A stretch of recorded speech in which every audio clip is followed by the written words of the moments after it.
د کہانی په شروعات کې مونږ ته یو ځنګل خي چې پاغه کې یو ماشوم چې داغه نوم موګلی دی چې هغه ځنګلي بیړیو سره منډي وي نو دی کې د مخه ته یو بلیک پینتر راشي چې داغه نوم بغیرا وي. دراصل د نن نه یو څو کاله مخکې موګلی بغیرا ته ملو شوی او بغیرا د موګلی د بیړیو له بوتلو. حالانکه بغیرا یو پینتر دی خو هغه د بیړیو سره یو ځای اوسېږي او موګلی ته د هغې طور طریقې ښیي. اوس په دې ځنګل کې د ګرمیانو وخت راغی او د اوبو کمیم شو. اوس دا ځناور په خپلو کې دا فیصله وکړي چې کمې اوبه به چوي دي هغې څکلو دپاره به ټول ځناور راځي خو دې کې به یوم په یو بل حمله نه کوي. او اوس د وړوکي ځناور نه ولې تر غټ ځناوره پورې ټول به دغه ځای ته اوبو څکلو له راتلل چې په هغې کې موګلی وي. او دلته د بیړیو دا مشر موګلی ته وایي چې ته به د انسانانو طور طریقې نه کوې بلکې زموږ طریقې به اپناوې. او اوس چې کم ځناور د اوبو څکلو له راځي او موګلی ته ګوري نو ډېر زیات حیرانۍ سره ورته ګوري ځکه چې هغې داسې ځناور کلم نه دي لیدلي او هغې ته دا پته هم نه چې موګلی یو انسان دی. او اوس هر طرف ته خاموشي شي او دې کې مونږ ته یو خوفناک ټایګر ښیي چې د هغه نوم شیرخان وي او په هغه باندې هلته د انسان بین ولګي. نو دې کې ورته شیرخان وایي چې زموږ منځ کې یو انسان دی او دې کې دا موګلی وویني نو شیرخان ورته وایي چې دا ماته په حواله کې. نو دا بیړۍ ورته رامخې ته شي ورته وایي چې موګلی زموږ د ژوند یو حصه ده او موګلی مونږ تاله نه درکو. نو شیرخان دې له دمکي ورکړي چې سبا یا بل ورځ به باران وشي او زموږ منځ کې چې دا کومه فیصله شوې ده دا به ختم شي او په هغه ورځ به زه به د انسان د ستاسو نه بوزم او دا دمکي ورکړي او شیرخان د دې ځای نه لاړ شي. اوس دا بیړۍ ټولې راغونډ شي او د موګلی دپاره ډېر پریشان وي او هغې اوس دا فیصله نشي کولی چې موګلی مونږ خپل ځان سره اوسېدو دپاره پرېږدو که نه ځکه که مونږ موګلی ځان سره اوسېدو دپاره پرېښودو نو شیرخان به په مونږ هم حمله کوي. نو دې کې موګلی هم نه غوښتل چې هغه د بیړیو د ژوند باندې څه مصیبت راولي. نو هغه لاړ شي او د بیړیو د ژوند ته وایي چې زه به له دې ځای نه لاړ شم او په دې کې بغیرا هم راشي او د بیړیو ته وایي چې د موګلی دا تلل به ستاسو دپاره ښي او ما ته د یو انساني بستې باره کې هم پته را نو زه به موګلی هلته بوزم. خو موګلی د هغه ځای نه لاړ شي او موګلی بغیرا سره لګاتار سفر کوي او دوی یو داسې ځای ته ورسي چې هلته هر طرف ته میخې وي. نو دلته بغیرا ته دا احساس وشي چې آس پاس خطره ده. نو بغیرا د موګلی ته وایي چې ته له دې ځای نه وتښته. نو موګلی ډېر حیرانه شي او دې کې په دا شیرخان حمله وکړي. نو بغیرا د شیرخان سره په جنګ شي او موګلی د هغه ځای نه وتښتي. نو دې کې بغیرا شیرخان سره مقابله شروع کړي خو شیرخان په طاقتوري او هغه بغیرا په پنجه ووي او موګلی پسې منډه کړي. خو چې څنګه شیرخان دا موګلی ګیرولو والا و په دې کې د میخو یو جون ډېر تیزه سره را روان چې هغه شیرخان ووخي او موګلی یو کندې ته پریوزي او دلته دا میخې د شیرخان د یارې منډې وي چې هلته موګلی وي او موګلی دې نه فایده واخلي او یو میخې پسې ځان انخلي او د هغه ځای نه وتښتي. نو دلته دا شیرخان ډېر زیات غوسه شي او شیرخان د بیړیو هغه ځای ته راشي. نو دا بیړۍ ورته وایي چې موګلی خو د دې ځای نه تللی دی. نو دا شیرخان ورته وایي چې دا ټوله ستاسو غلطي ده تاسو ته مه وایي چې دا انسان ما ته په حواله کې خو تاسو زما ونه منله. نو دلته د بیړیو دا سردار اکیلا هغه شیرخان سره په جګړه شي خو هغه شیرخان مخکې ډېر زیات کمزوري او شیرخان یې ونیسي او لاندې خطا کړي چې دې سره اکیلا مړ شي او دا بیړۍ مو ډېرې زیاتې یریدلي او شیرخان په هغه ځای باندې قبضه وکړي. او بل خوا موګلی د یو میخې د پاسه ودی او چې د موګلی سترګې وغړېږي نو دا میخې د یو غر په لاره روانې چې هغه ډېره خطرناکه وي او چې بره وګوري نو د یو غر نه ډېر خطرناک لینډ سلایډینګ را روان دی. نو هغه د ځان بچکولو دپاره یو سیند ته ټوپ کړي او اوس موګلی یو ګڼ ځنګل ته ورسي او موګلی ډېر زیات وږي وي.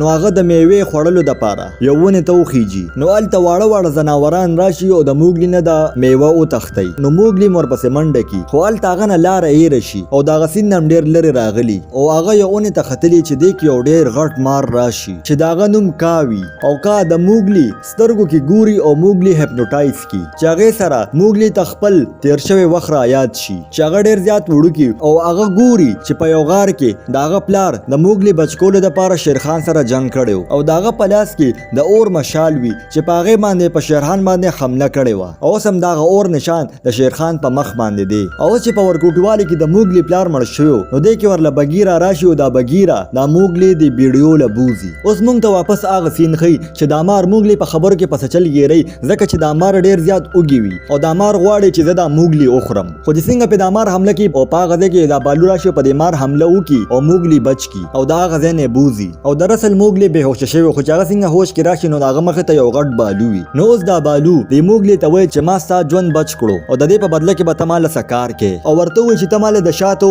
یو ګبین راوړه. نو موګلی د دې بالو د مدد دپاره تیار شي. اوس موګلی د انسانانو په شان دماغ استعمال کړي او هغه د شاتو یو غټ ګبین راوغورځوي. نو دې سره دا بالو ډېر زیات خوشحاله شي او د موګلی ته وایي چې ته دلته ما سره ایثار شه او مونږ به ښه دوستان شو او ډېر زیات شات په جمع کړو. نو موګلی د بالو د وای چې بغیرا ز په دې ځنګل کې د اوسېدو نه منع کړم. نو دا بالو ورته وای چې بغیرا خو زما یو ډیر ښه دوست دی. اوس دا موغلی د بالو سره هغه انساني بسته ته ورسی خو موغلی مس راضي شوی د بالو سره اوسېدو د پاره او دې دوانو ډیر په مزو کې او په دې دوران کې بغیرا راشي او هغه چې دا موغلی وویني نو ډیر زیات حیران شي او بغیرا ورته وای چې ما خو ته وی چې د دې ځنه لاړ شه. نو چې موغلی بغیرا وویني نو ورته غاړه وزي. اوس د شپې ټایم کې چې ټول ودی نو دې کې موغلی را پاسي او هغه چې بهر روزي نو سګوري د هاتی او بچي هغه کندې ته پریوتی او هغه یو پړې وروړي او دا غپړې په مدد باندې د هاتی هغه بچي رو باسي. نو بغیرا او بالو چې دا وویني نو ډیر زیات خوشاله شي. اوس بغیرا د بالو ته وای چې شیرخان د بیړیو هغه سردار مړکو او دا بل شکار موغلی دی. نو بالو چې دا ور ډیر زیات مایوس شي او هغه د موغلی لاړ شي او ورته وای چې ته زما مرګره نه ما خو صرف د شات جمع کولو د پاره تا سره مرګرتیا وکړه.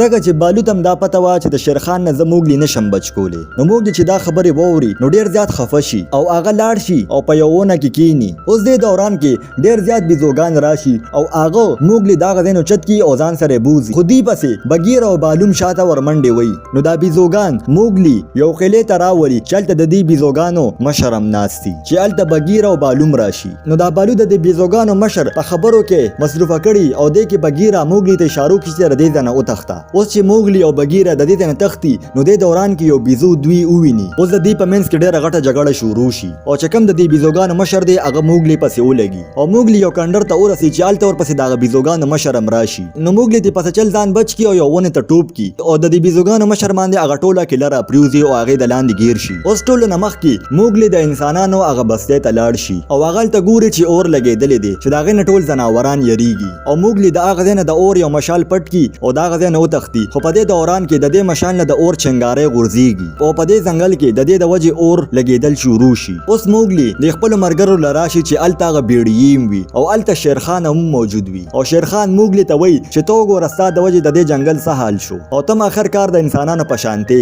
او موغلی چې د ځنګل ته وګوري نو هر طرف ته اور لګیدلی او اوس چې د کم د بیړې مرګره وي دان د دنه یریدل. نو موغلی د اور د مشال دی سین ته خطا کی او ورته وای چې زه انسان نیم زه یو بیړیایم. نو شیرخان موغلی ته وای چې تا اوس زمانه سوکم نشي بچ کولی. خو چې څنګه په شیرخان حمله کوي نو دا ټول زناوران د موغلی د مدد لپاره رامخ کی شي او موغلی د اغه نه او تختی او موغلی د اون د سانګونه یو پړی جوړ کی او یو اون ته اوخیږي او بل خو شیرخان دا ټول زناوران ډیر زیات زخمی کړل او موغلی پسې ورمنډه کړي او موغلی اوس د اون په یو سانګ ولاړو چې د کور پسې شیرخان امراشي او موغلی په قسم باندې یو کمزور سانګ باندې ودرېږي چې هغه ماته دوه والا نو شیرخان ور پسې څنګه راشي نو شیرخان وزن ډیر زیاتی او هغه باندې هغه سانګ ماته شي او لاندې اور ته پروزي او موغلی چې کم پړې جوړ کړو داغه د وجه د ځان بچ کی او بل خو دا ټول زناوران د موغلی د پر ډیر پریشان نو دې کې هغه ګوري چې موغلی په یو هاتي باندې ناسه او واپس راغلو او اوس موغلی د دې هاتیانو په مدد باندې د سیند رخ بدل کی چې د وجه